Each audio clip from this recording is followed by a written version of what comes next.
welcome everybody to a brand new episode of the Everything Horror Podcast. I know it's been a hot minute since the last one, and let me tell you what, life has been hectic. And if I could put it in short, with to say, new jobs suck. So, without further ado, my name is Paul Doski, and with us we are joined by Snail, Jaron, and Reed, who are basically making a project for our madness of the mind. I'm just gonna throw out there, or in the mouth of madness, should I just say, where we got the composer, we got some interesting ideas getting thrown at us. I have like a little like press release image thing that I'm kind of like looking at as I say this. But anyway, so without further ado, we're talking about like a tabletop game that involves Cthulhu. Now, when we think in tabletop, like the first thing that I thought of this with, a tabletop RPG that's with Cthulhu. So I guess I'm gonna throw out there. So how did this idea even came to be? I don't honestly have no idea too much of who we got here. So let's start with you, Snail. Let's get to know who you are and what role you take in this tabletop game. Yeah, I'm the lead designer for the ARG, as well as several of the monsters and some of the rules. I'm also the art director, and Action Fiction's a small company, so I wear a lot of hats. Yeah, that's mostly what I do. To answer your question as to how it came about, though, it all starts with Reed, actually. Hey, Paul, this is Reed, and I'm glad to be here today. Thank you for having us on. But yeah, like Cthulhu Dreamt was something I started with some friends of mine a few years ago as kind of like it was a music project that was heavily based in story, and we developed like a backstory to kind of write the music against. But it was really a very personal project to me to kind of go through having lost a daughter at childbirth and like dealing with all of the stuff that goes with that, which is always pretty heavy. But luckily Cthulhu is there to kind of embody all of those emotions that we can't control as human beings, and so it became kind of an easy thing to conceive of and have this boogeyman to which we are constantly in struggle with, and may or may not be succeeding. We've got a couple albums under our belt as far as that goes, but Jaron and I have been friends for a few years also, and we were talking about something completely different, and we were talking about Kickstarters, and then we got on the subject of Cthulhu Dreamt, and I'll let Jaron take it from there. Yeah, sure. Again, Paul, I'll reiterate, thanks so much for having us. I'm super excited to be here. Reed and I have worked on a couple of projects together in the past where, I founded this game company that Snails and I work at called Action Fiction. And we've done some tabletop RPGs where for the Kickstarter, Reed did our music. That's kind of how we got to know each other. And when Reed came to me with Cthulhu Dreamt and talking about a Kickstarter and a game, I started salivating, and I was like, oh man, Reed, do you think that maybe we could work together to make it a playable game? Which thank God Reed said yes. Super excited about that. So Action Fiction just started throwing ideas at the wall, right? We dove into the world that Reed had already created through the first Cthulhu Dreamt album, and just started building out, what does a story look like in this world?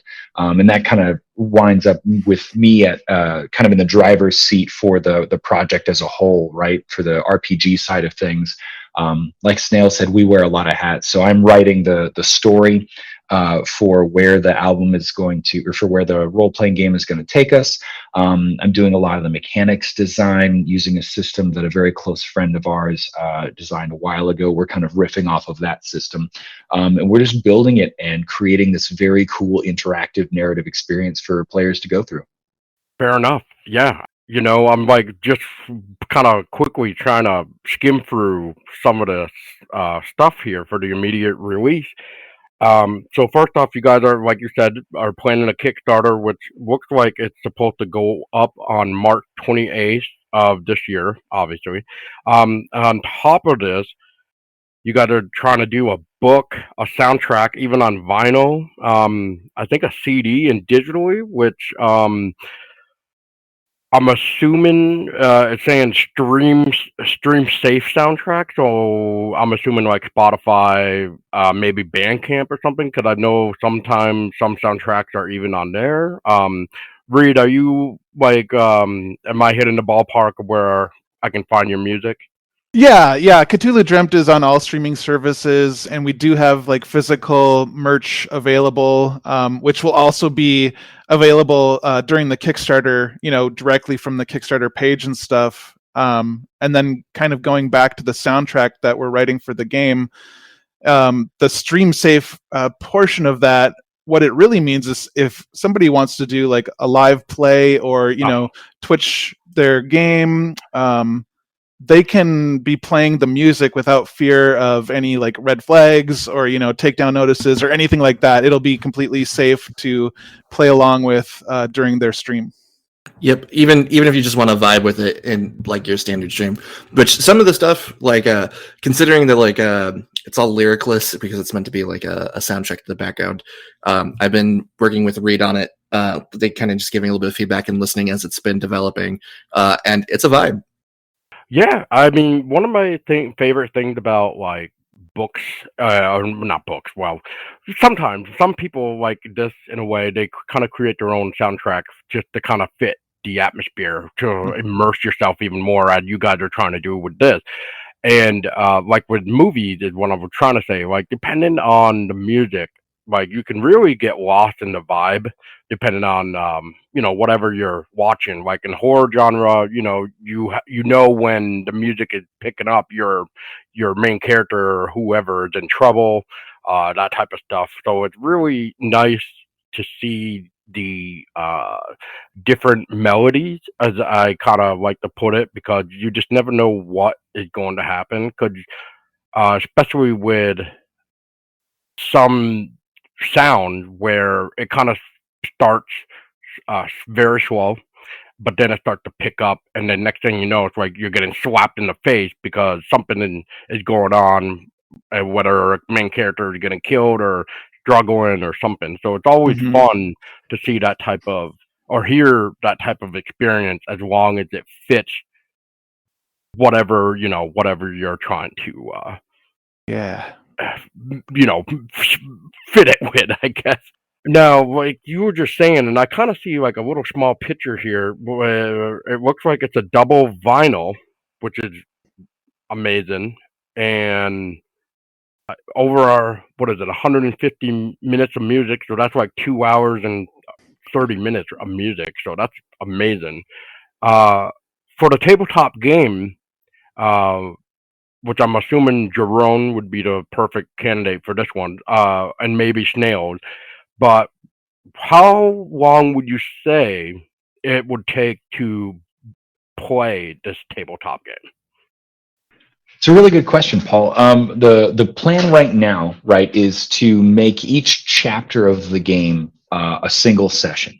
Now, if you wanted to speed run the campaign that's in the book, you could probably do it in 10 sessions. But what we go for, right, is to include a lot of sort of optional and spin-off content that can be inserted at a moment's notice. If anybody listening, or Paul, if you've ever played D&D, you know what it's like when you get all of your players except one to show up to a game night. Somebody cancels last minute. Now you're like, oh, geez, what are we going to do? Because we came here to play this, but we don't want to play without that person. So we're including a lot of little sort of one-shot stories that take place in other parts of the world that you can run, and they don't have to tie in directly to the main campaign, but they're going on at the same time as the main campaign, so that way people can get an even broader experience. There's also a lot of objectives and side quests and things like that throughout the game. So realistically, the campaign could take anywhere between 10 sessions and easily 3 or 4 times that, depending on how in depth you want to run your sessions. All right. I just didn't know if Snail had anything before I just intercepted another question. But the one thing I just don't see is is what is the minimum and maximum players? That's a great question too. I think for minimum and maximum, it's sort of the same setup as D&D. You can play with as few as probably 3 players and a GM sitting at the table. That'll give you, I think, the smallest player count, and you'll still feel confident in your ability to tackle challenges. And then the upper limit is really just whatever the facilitator is capable of running for. I've known some folks that run campaigns with 8 players at their table, which sounds incredibly chaotic to me. But some people love to have game tables like that. Fair enough. That's fair enough. Now, is this your guys' first crowdfund to try to fund, or have you guys tried it like Kickstarter or Indiegogo before? This is going to be Action Fiction's 4th Kickstarter. We've done 3 Kickstarters in the past where Reed did some incredible music for us for a different product called Monsters of Merca. And that one was for Dungeons & Dragons 5th edition. This is going to be the first time that we depart from 5e as a system. And we're also kind of leaving behind the world that we were in, which was more of like a comedy satire world, and now we're diving more into that, cosmic sci-fi horror arena. Very nice, very nice. Snail, just ask you, how would you describe action fiction to somebody who'd never heard of your company or the company? Oh, how would I describe? Oh, that's a good question. Okay. A group of friends who really want to stick it to the man. The company got its first legs when Jaron literally had a dream about Monsters of Merca and wrote it down in the middle of the night, and so that's how he and the 3 founders got together and started everything. But the crew that we have now, which is, what are we, 9 people, 10 people, Jaron? Yep, 9 people strong. Yeah, 9 people strong. We all came together during the second Kickstarter, and we came together with this idea of we saw a lot of how other big corporations in the TTRPG sphere do things, and we were not super thrilled with them. So we wanted to make a company that does things like always pays its writers as fairly as we possibly can, encourages anti-crunch practices, good work-life balance, and that kind of stuff, which, for a small company is not the most profitable choice, but it is the one that lets us feel like we're doing the right thing at the end of the day. So as much as we grow and maybe have to engage in some corporate talk, we are very anti-corporate for a corporation. Are we a corporation, or are we just a company? LLC, these are the questions that keep me up at night. Yeah, I would say it should, I don't know, maybe LLC. That would be my guess. Yeah, that's what we are on paper. Okay, well, that makes sense. But wow, 9 people. So I guess Jaron, so how long has action fiction been around now? Yeah, you nailed it right on the first time. It's Jaron. Action Fiction has been doing products since 2018, I think, is when we first started work together. At that time, it was just my brother and a college friend of ours. And that was when we started work on our first book, which was over ambitious, to say the least. But we did manage to pull it together. Now, can people browse your website, which I'm assuming is actionfiction.com, I think is what I saw? Okay. Yeah, they can go there. They can learn more about the books that we've done in the past. They can also learn more about Cthulhu Dreamt, the Kickstarter that's going live next Tuesday, March 28th. Yeah. Wow. It's almost a week. Are you guys excited for that? That's a word. It's yes. But there's always a nervous excitement whenever a Kickstarter is about to go live. It's my 3rd one, and I'm still not it's not boring yet. That's for sure. Well, I'd hope not.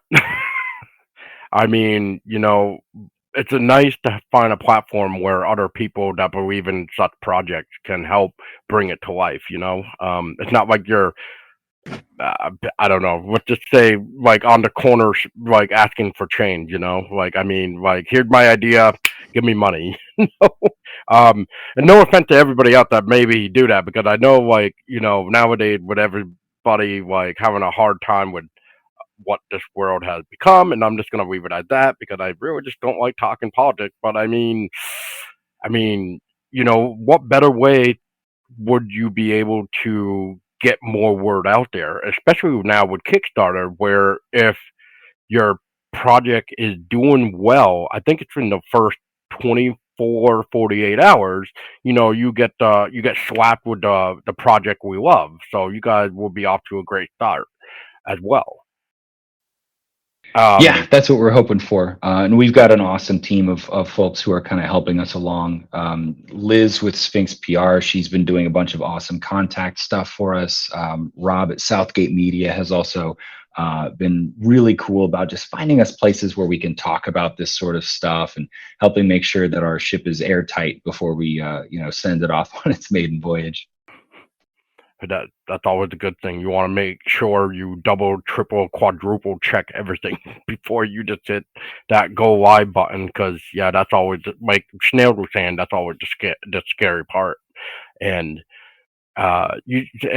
sometimes you just never know how your project is going to be too, because you just never know what other projects are out there that could, I don't know, I'll just say might be bigger than yours, and then next thing you know, it's like you wonder why your project is not getting viewed that much, and then you find out, oh no, this big thing is going on. So I what I find is how like how does one decide when they want to launch their campaign?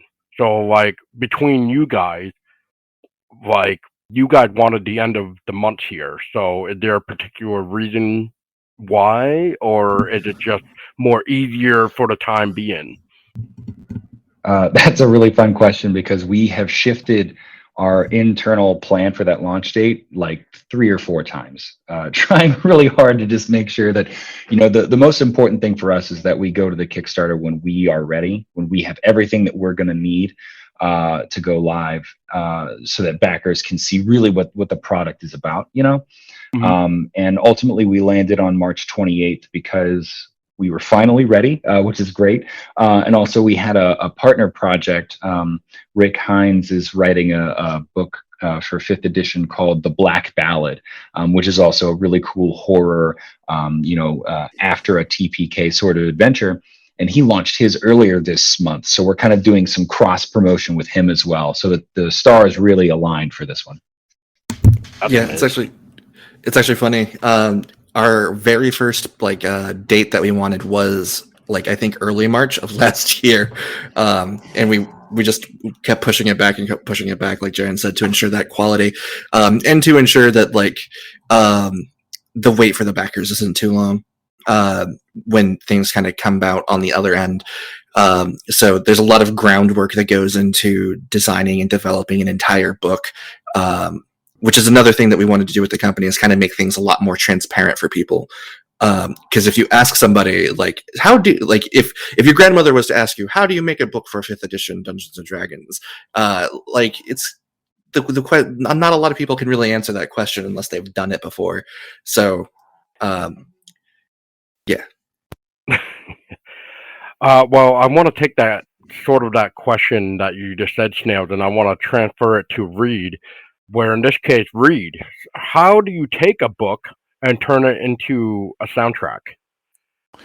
Well, so I founded a studio called Fable Factory, and it's basically a collective of artists who create projects for ourselves, and then others, they can hire us to assist with their projects as well. But everything we do for ourselves is always story based. We don't just create a song to have a song generally. So we think of what is happening and what's going to happen, and then how do we kind of interpret that into music. And And so that, the Cthulhu Dreamt project is really no different. I mean, the first album was entirely about just kind of the setup, like what happened and what's happening in it. It goes over this period of time that takes us to the experiment that essentially brings, the island of Relay and Cthulhu's tomb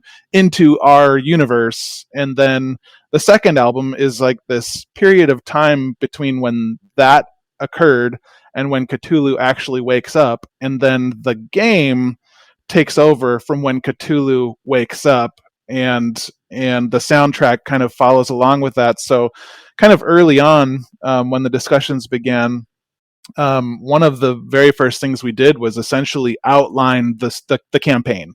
And so I was able to go through and have all of these kind of points of reference to go off and say, okay, we're going to do this thing here. To me, that sounds like this, or I kind of want this feeling to come through in the music, and so was able to kind of begin writing. And Snails mentioned that we've been we put off the first date, which would have been a year ago, to now. And the funny thing is I was able to, in that time with my fellow musicians, to create an EP to kind of set us up to like fill that gap of time between while we were waiting to kind of launch the game. And it also allowed us to essentially finish the base soundtrack. So like the entire story soundtrack is complete. It's ready to rock. And once the Kickstarter is concluded, we'll know how much more music we'll have to compose based on like stretch goals and stuff like that. And then comes the part 2, where I take a lot of what has been composed for just the story soundtrack and create like ambient tracks with that, because not everybody wants to like play a game and be interrupted by just like blast beat drumming or like windmill headbanging. So it'll be taking some of those tracks and making something that's still kind of in that, like giving that vibe, but a little bit more like sonic wallpapery, so it doesn't interrupt like gameplay and flow. And to kind of go off of that real fast, one of the very cool things about this book is, we call our game masters facilitators. Anybody who's facilitating a game, if they have the book with them, there's going to be QR codes at certain beats inside of the book that you can scan, and they'll bring you to like a playlist page that will automatically open up the song that you need for that moment. So it's we've had a lot of time to think about it, and there's going to be a lot of really cool quality of life stuff like that. That sounds pretty good. Yeah, nothing like having the wrong song at the wrong moment. Yeah. So I guess, Reed, between this project and your other projects, have you found anything challenging more about this one coming around, or did you feel like you already had sort of the melodies in your head once you kind of saw either the book or how Snail and Jaron were talking to you about what they're looking for?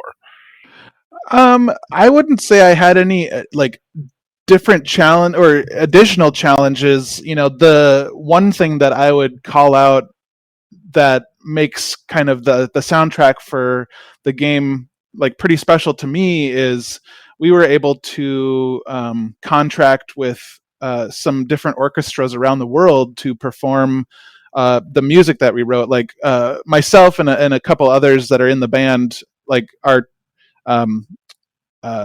like actually, we went to school for music and have that training with composing for like full orchestra and choir and stuff like that. So it was really nice to kind of flex those muscles a little bit and really kind of help the score, the soundtrack for the game kind of open up and breathe into all these different genres and have it feel a lot closer to like a cinematic type soundtrack versus just here's some metal songs, go forth and do harm. No, it's like no, there's moments in there where, if you're like me, you might actually have a tear in your eye listening to this, or like going through what's happening in the game or the story. And there's other times where it's like, okay, yeah, this is my soundtrack for killing a Cthulhian cosmic creature. This is great. So it was really nice to like work with like these huge orchestras and have that come back. Sounds nice. I mean, like I said, I'm a big soundtrack fan, so I mean, I can't wait to hear something from this. I'm assuming possibly that the Kickstarter page might have some sort of sample of the soundtrack, like some uh, campaign crowdfund do, just to kind of show you like what the atmosphere is sort of like. Uh, which in this case, like, I don't know who would be. I think it might actually be Jaron, maybe Snail too. But so when it comes to like the stretch goals, what are you guys actually looking for? I guess let's dive into your crowdfund a little bit. Like, what is the main goal, and then what are you hoping to accomplish as it goes out, with like stretch goals and stuff. Yeah, for sure. The primary goal for us for this Kickstarter is just to get the books out there and get the music out there. So we're trying to keep the reward tiers pretty simple, right? There's really only three. You get it digital, you get it physical, where you'll get a CD with the soundtrack as well as the book. And then there's a real beautiful fancy schmancy deluxe version. It's got like a slipcase. That's where you get the vinyls and that sort of thing. And that's really just all that we want to get off the ground as a bare minimum. Our stretch goals are all over the place in terms of stuff that we get to provide, which I'm super excited about. Some of the stretch goals involve some of the expanded universe bits of Cthulhu Dreamt. I'll throw over to Snails to talk about the comic in a bit, but there's a comic, there's a novel that folks can pick up as well. All that stuff is really, really fun. And then, given that we're kind of a grassroots style company, some of our stretch goals are also, they tie back internally. So, bonuses for our writers, right? At certain stretch goals, we get to increase their word rate retroactively. That way, they get to share in the success of the book.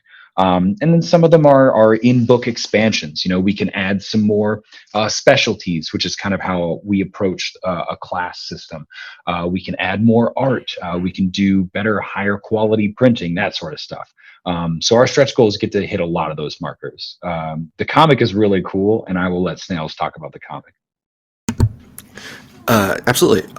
First, I must comment: you have a gorgeous cat. For listeners, it's just a beautiful black cat. The comic is called Weird Ops.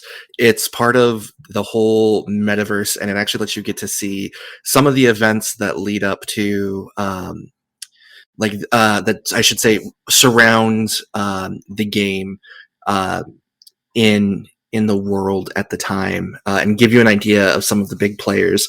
For example, the big kind of evil corporation that we have is called Salian Wealth, and think of them as like Amazon, but more evil, and bigger. So you kind of get to see a little bit of them and like what their armed individuals named Edge Troopers, what they do when fighting like cosmic entities that we call traces. And it also ties directly in with the ARG that's going on right now until the end of the Kickstarter that has codes that you can decipher and videos you can find, and as well as exclusive music. I think Reed did like a 12-minute song. Oh, did we lose Snails? I think we did. Oh no. Yeah, I'll pick up where Snails was. To do the ARG where we kind of buried some code was within music and created like musical code, or Snails created. I just performed, but yeah, like one of the tracks was like this 12-minute and 4-second kind of epic thing with kind of a regular song and like a cinematic type edition, and then this kind of weird section with music that kind of flows, but there's something there for somebody who's playing that ARG. Oh, there he is. There's Snail. Welcome back, Snail. Oh yeah, sorry about that. Just microphone issues, unfortunately. But yeah, like Reed was saying, we have 3 or 4 different ciphers that are out and floating now, as well as a whole bunch of text, and it all ties into each other. So the music ties into other codes, which tie into the comic, which tie into the Kickstarter, which tie into our Discord, which tie into a couple of different YouTube channels. So everything is very interconnected, and and all of it ties into a Reddit that we have, that's being set up to kind of act as like a staging ground for facilitators and players to like get their games started in universe. So really, the whole project is designed to be like as immersive as it can possibly be, if you want to engage at that level. Obviously, not everybody has the time or the desire to like sit down with a bunch of squiggles and try and figure out what letters they mean. Some people find that fun, like me. Others don't. So you can just get the book and have a great time. But if you really do love like digging into the world of a place, we've got a lot of stuff for lore junkies.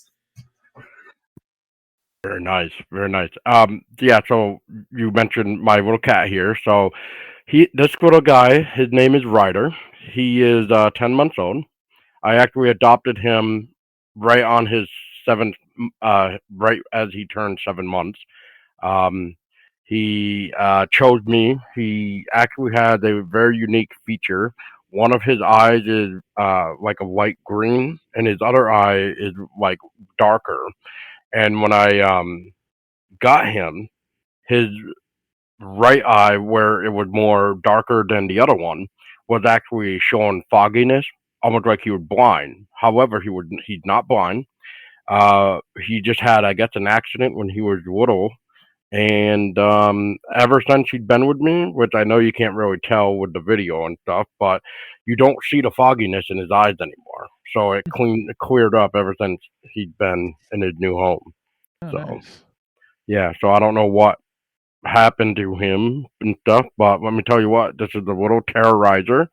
But he's also loves when I get home because he loves attention, and he almost as bad as my other cat. He usually shows attention when he wants food. Yeah. But so I guess. Oh man, where to begin? I mean, I guess is what do you guys how like if I wanted to back like we're looking at the campaign right now. How would you guys try to sell it to me if I was like let's just say like at a con and you guys had a table like and I wasn't 100% sure about this, but how would you guys like try to sell it to me? It's a good question. Probably so for listeners who are kind of not sold, we'll typically show them the landing page because it gives a little taste of everything, right? It talks a little bit about the story. You get a little sampling of the music, a little sampling of the art. I'm a really, really big fan of the art style that we're leaning into with this, and I think that it's going to be a big selling point for the game as well.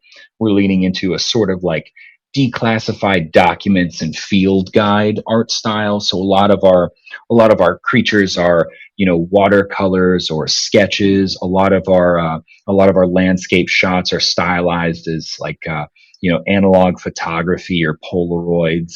And we kind of have those displayed on the page where it looks like they're paper clipped in, or it looks like some of the text has been blacked out with a marker. And I think that really gives you a really cool vibe of, you know, what it's like to live under that sort of controlling oppression of a government-like entity that is equal parts Amazon and private military corporation.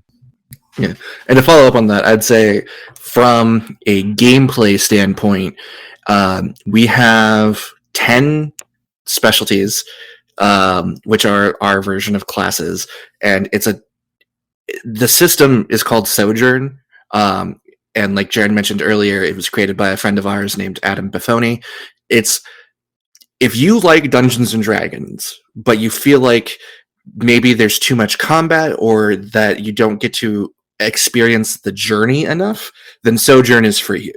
And Cthulhu Dreamt is for you, because we really do focus more on the journey of getting from point A to point B than necessarily the combat. We do have combat. We have combat mechanics. The system can operate rules light or as crunchy as you want it. The basics are very simple. I don't know if you're familiar with Cypher system at all, but it's very similar in that you have stats, and you can burn those stats to improve rolls, and you roll a d12 instead of a d20, and to like hit target numbers. So if you're coming from Dungeons and Dragons, it's not a huge learning curve. And if you've played Cypher system before, you'll find stuff that's familiar from both places. But I would say that this game is definitely for people who want to have that experience of like their own Lord of the Rings experience, really, of journeying from the Shire to Mount Doom. I think our system is uniquely situated to give you that experience where maybe some others aren't. Well, fair enough. I already loved the fact that I heard watercolor. I mean, watercolor, you can't go wrong with that. Sometimes you get the most beautiful atmosphere that you can even find at all, and everything else. And did Jaron get disconnected or come on? I think Jaron's got 4 o'clock that he needs to.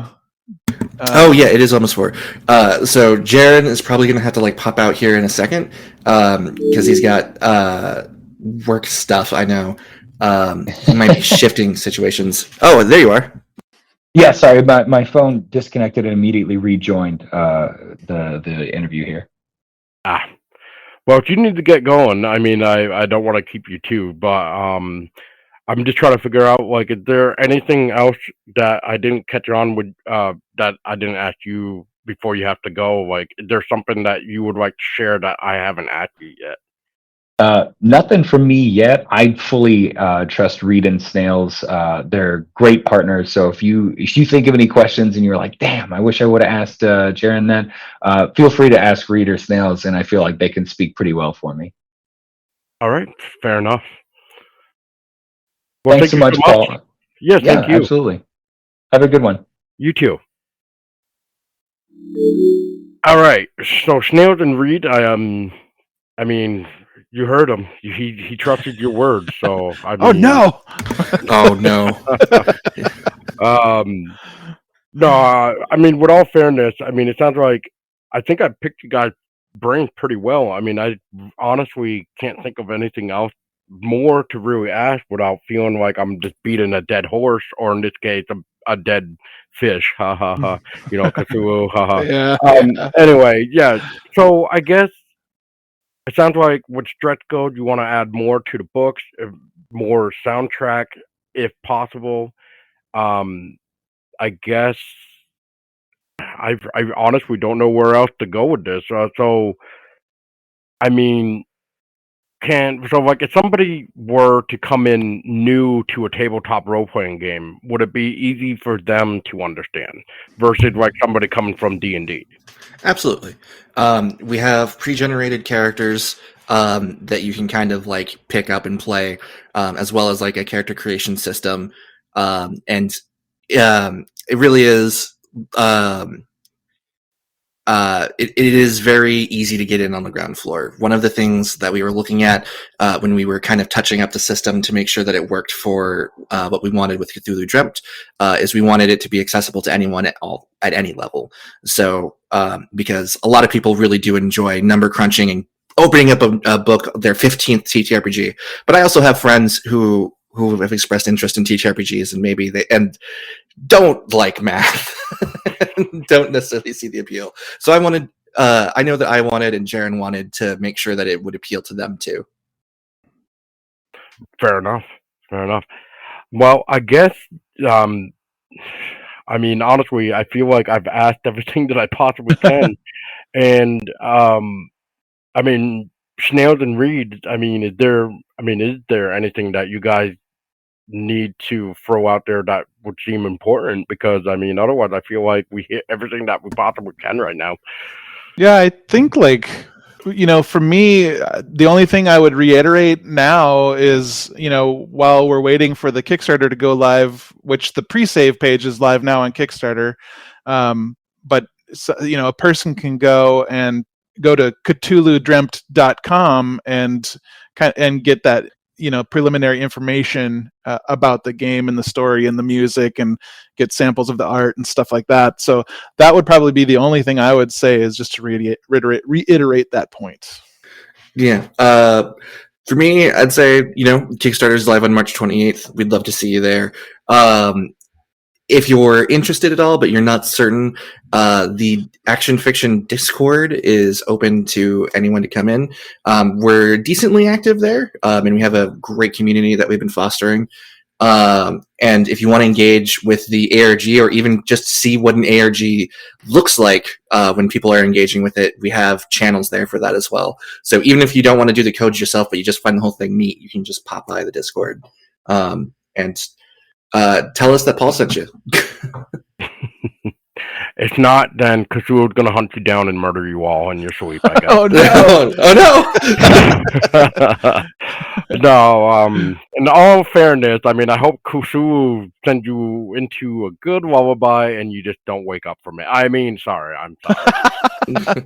I'm sorry, but no. Now that you guys sent me to a website, now I just actually put myself to get to the know of when it goes live, and I'm seeing all the nice, beautiful artwork and a much better, higher quality of the artwork. Where I definitely love the vinyl artwork for sure. That definitely has to be watercolor for sure for the one that I'm staring at. I'm not really sure what's going on in it, but it looks like there's like a big I don't know, tidal wave going on with some sort of creature and a flashlight and on a boat, and possibly some rock that I hope does not get the boat smashed up or something. Yes.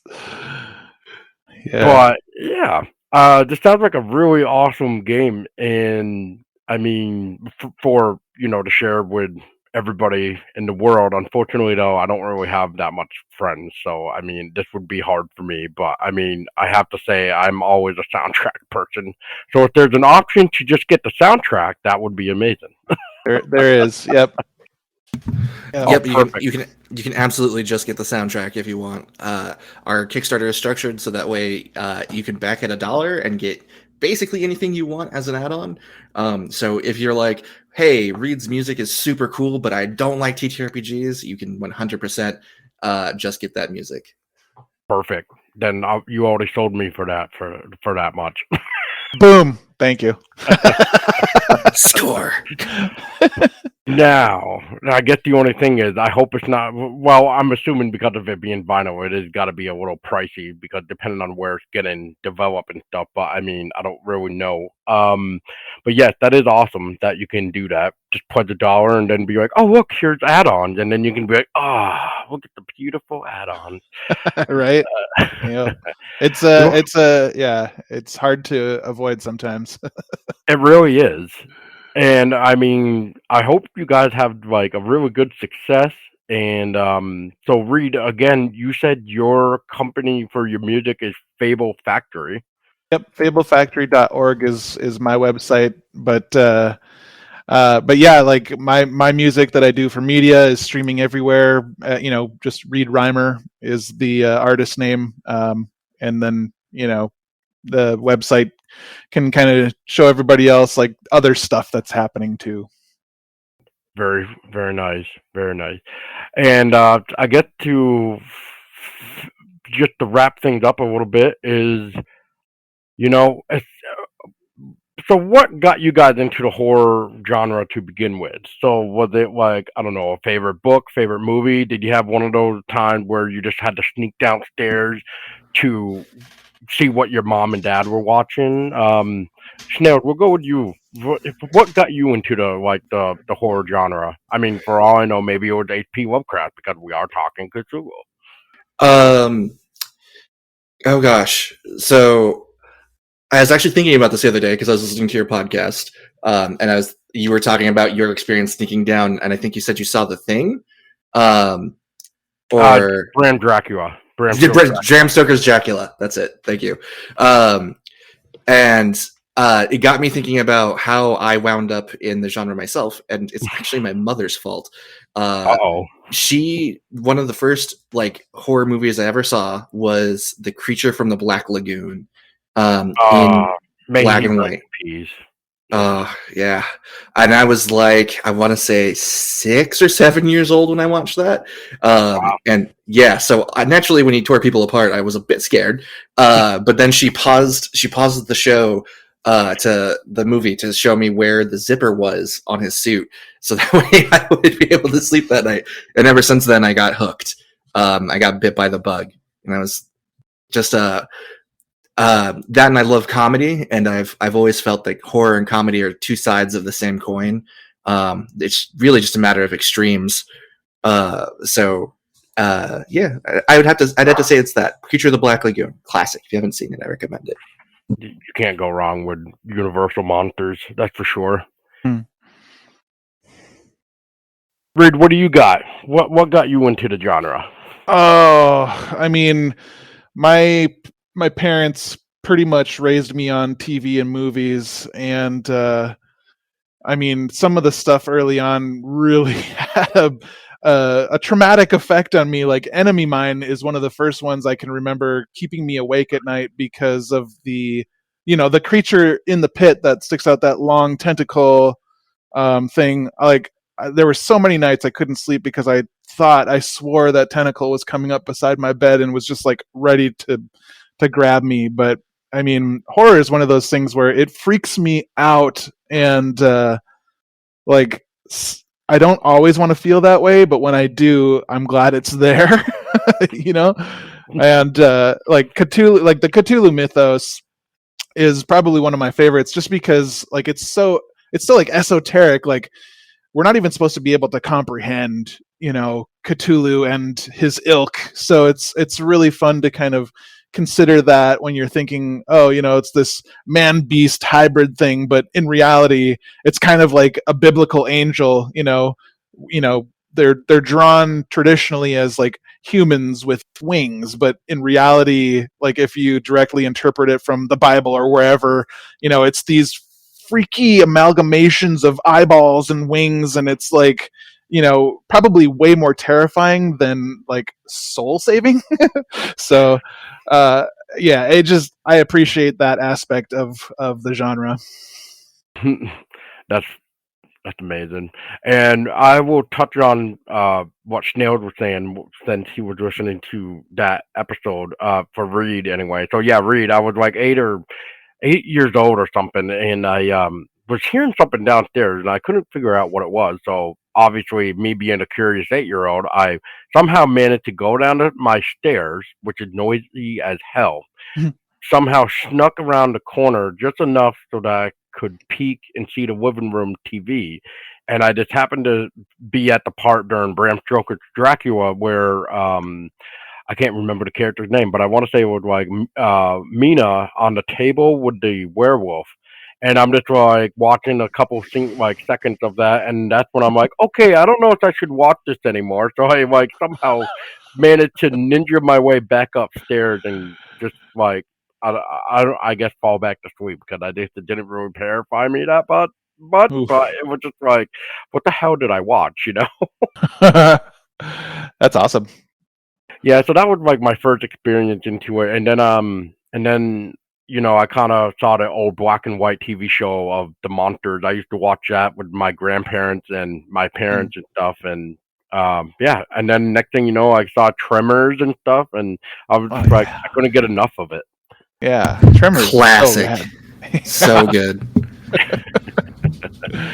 But I mean, it's always fun in games. It's always nice to hear everybody's experience because sometimes it could be the most, weirdest way to get into the genre, and then it's also the most like creepiest manifestation of I can't ever watch that movie or whatever again in my life. Mhm.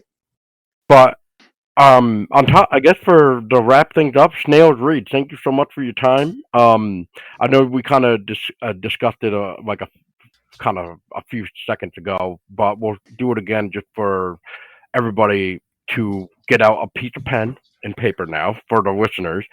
And if they want to jot down real quick, where can people find you to keep up to date with your future project, including Cthulhu Dreamt? I guess Snail, real quick. So, once again, where can people keep up with Cthulhu Dreamt, especially with action fiction?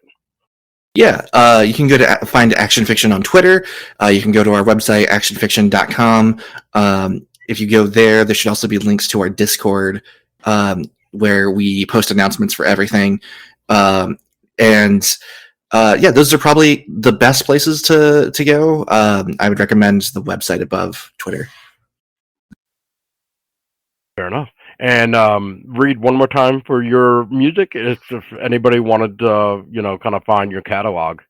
Yeah, so fablefactory.org is the best place to find everything coming out of that creative studio. And then CthulhuDreamt.com will always be updated to whatever is the newest thing that's, in the Cthulhu Dreamt universe, even post Kickstarter. So, when the band gets back to just releasing music not related to an RPG, that'll be up to date. Perfect. Well, I appreciate your guys' times, and forgive me with what my job ended up doing. So I ended up having to be a couple minutes late, especially when it came to my desktop having to boot up, because I felt like that was taking god awfully longer than what I should have. No worries, man. Thanks for having us on a ton, Paul. Hey, you're very welcome. And if there's anything I can do to help you guys in the near future, you know how to reach me. Awesome. All right. For everybody else listening, thank you so much. And, keep your bed bug closer to you because Cthulhu is going to wake up the whole damn world, destroy everything, probably come and like talk to your cat with tea, because Cthulhu has this weird moments with his tentacles because you just never know what's going to happen. And the whole world is going to go crazy, god awfully crazy. And I don't even know. You're just all doomed. Ugh. The end. All right. All right. Well, everybody, thank you so much. Bear with me for this episode. It's me coming back into the world of the podcasting, so it's like everything is all weird again. But I hope Snails and Reed had a good time. Nonetheless, with Jaron having to read early, so I mean, Yeah, it was a pleasure. Thank you so much. You are very welcome. And for everybody else, once again, real quick, make sure to stay scary because you just never know what type of god awful thing is gonna come your way next time. But I'm not trying to say that as in Cthulhu Dreamt is bad. Don't get that wrong because for all I know, it's an amazing tabletop game that's gonna rip you in half.